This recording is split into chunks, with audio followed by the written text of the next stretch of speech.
Chapter 19. The two angels came to Sodom in the evening, and Lot was sitting in the gate of Sodom. When Lot saw them, he rose to meet them and bowed himself with his face to the earth, and said, "My lords, please turn aside to your servant's house, and spend the night and wash your feet. Then you may rise up early and go on your way." They said, "No, we will spend the night in the town square." But he pressed them strongly, so they turned aside to him and entered his house. And he made them a feast and baked unleavened bread, and they ate. But before they lay down, the men of the city, the men of Sodom, both young and old, all the people to the last man, surrounded the house. And they called to Lot, "Where are the men who came to you tonight? Bring them out to us, that we may know them." Lot went out to the men at the entrance, shut the door after him, and said, "I beg you, my brothers, do not act so wickedly. Behold, I have 2 daughters who have not known any man. Let me bring them out to you, and do to them as you please. Only do nothing to these men, for they have come under the shelter of my roof." But they said, "Stand back." And they said, "This fellow came to sojourn, and he has become the judge. Now we will deal worse with you than with them." Then they pressed hard against the man Lot, and drew near to break the door down. But the men reached out their hands and brought Lot into the house with them and shut the door. And they struck with blindness the men who were at the entrance of the house, both small and great, so that they wore themselves out groping for the door.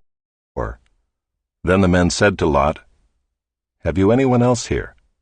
Sons-in-law, sons, daughters, or anyone you have in the city, bring them out of the place, for we are about to destroy this place, because the outcry against its people has become great before the Lord, and the Lord has sent us to destroy it."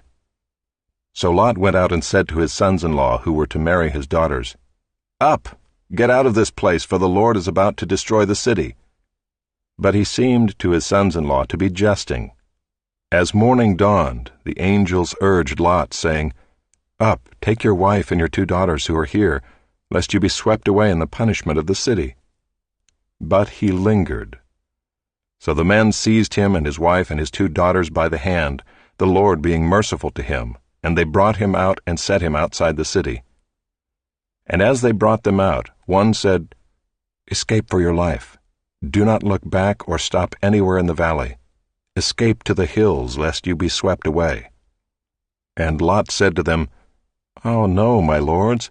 Behold, your servant has found favor in your sight, and you have shown me great kindness in saving my life. But I cannot escape to the hills, lest the disaster overtake me and I die. Behold, this city is near enough to flee to, and it is a little one. Let me escape there. Is it not a little one? And my life will be saved." He said to him, "Behold, I grant you this favor also, that I will not overthrow the city of which you have spoken. Escape there quickly, for I can do nothing till you arrive there." Therefore the name of the city was called Zoar.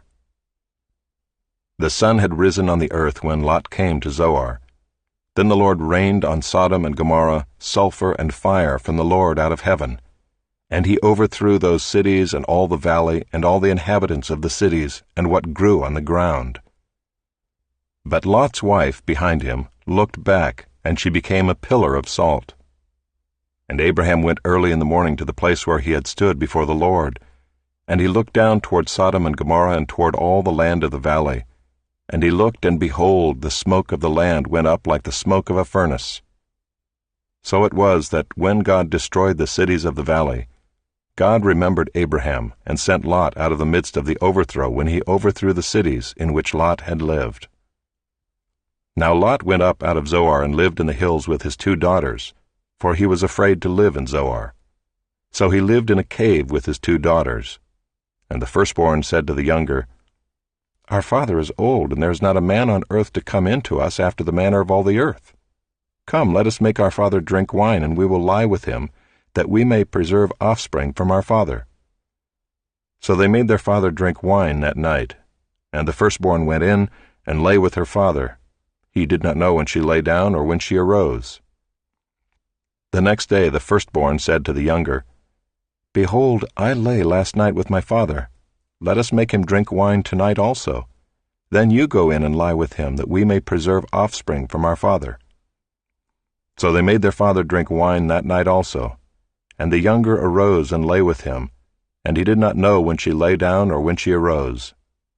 Thus both the daughters of Lot became pregnant by their father.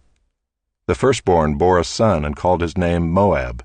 He is the father of the Moabites to this day. The younger also bore a son and called his name Ben-Ammi. He is the father of the Ammonites to this day.